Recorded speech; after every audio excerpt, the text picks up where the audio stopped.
If you've been working hard and delivering results, you might deserve a raise. But how do you ask for one? And we got our money expert, Jini Thornton, is here with some smart strategies for negotiating a raise in today's economy. Jini, good morning. Happy to have you.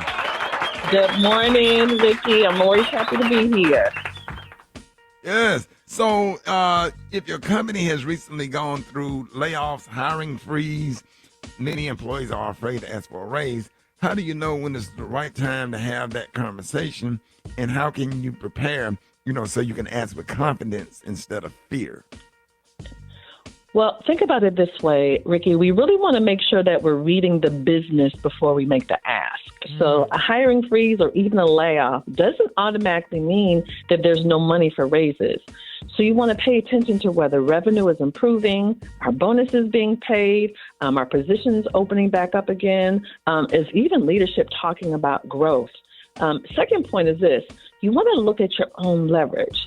So if you've taken on more work after layoffs, you've helped the company increase revenue or save revenue, help them keep clients, you're actually building a stronger case to ask for a raise even after recent layoffs or a hiring freeze.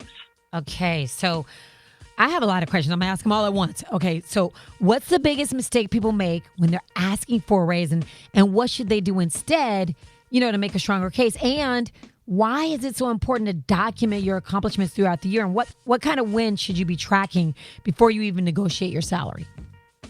All right, Alfredas, let's talk about the biggest mistakes first. Okay. Number one is making the conversation about your personal needs. So when you say my rent went up, everything costs more, I've been here 3 years, all that may be true, but they're not your strongest business case.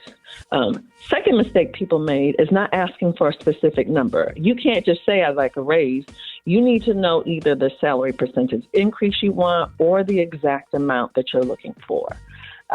Second thing, I love your question about why you need to document your accomplishments throughout the year. I tell people this, you don't want to just do great work. You want to keep the receipts.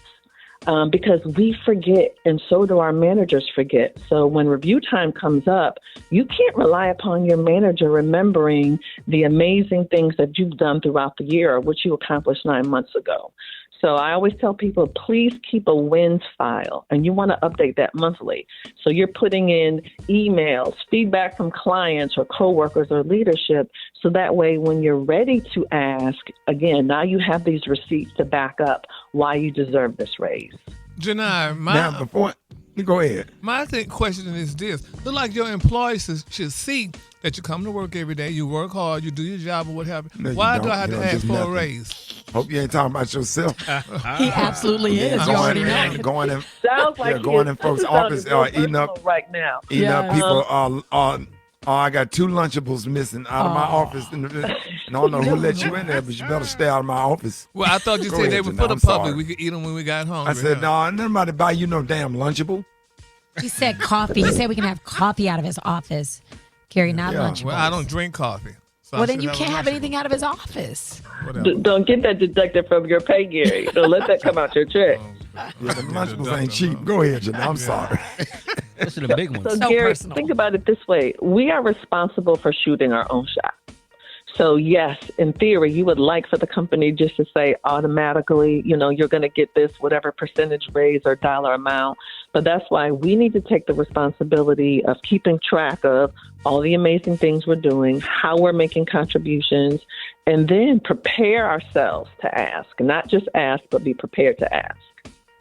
Now, before asking, how can people find out what they're really worth in today's job market, and what resources or websites do you recommend? Now, I'm happy you're asking about this, Rickey, because it's really important that we know where we stand, not just in the context of our company, but just across other companies as well.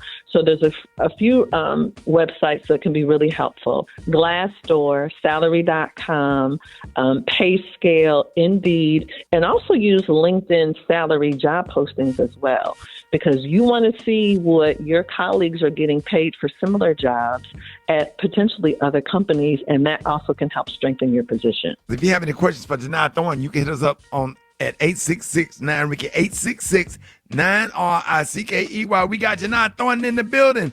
More Rickey Smiley Morning Show coming up. Got the one and only Jini Thornton, financial expert in the building. Alfredas, you had a question. Yeah, Ricky. So I just want to ask you, Jani, if you've taken on more responsibilities, but your paycheck hasn't changed, how do you even position yourself for a raise? Because, most everybody right now is just happy to have a job. So can you negotiate other benefits if a salary increase is not possible? How do you do that? And that's very common now for people to get laid off, and now you're the last man standing, and now you've taken on all of this additional work. So a few things that you need to do. Number one, it's critically important that you document the role that you were hired for initially versus the additional work that you're doing now. You, again, have to tell your own story. And Alfredas, you just brought up a really good point. If a raise or additional compensation isn't available, what else can you ask for? So like more paid time off. Maybe you can get some help with some continuing education. What other additional benefits? Flex time, working from home. What are other things that are very valuable to you, but your company may not necessarily have to write the check for, but it's going to make you feel good to get that. Last thing, Alfredas, it's definitely important that we know when can we have that conversation. So you need to talk to your manager. Now may not be the good time, but what needs to happen in the next 3 to 6 months? So we can come back to this conversation, because you don't want to walk away from this conversation forever.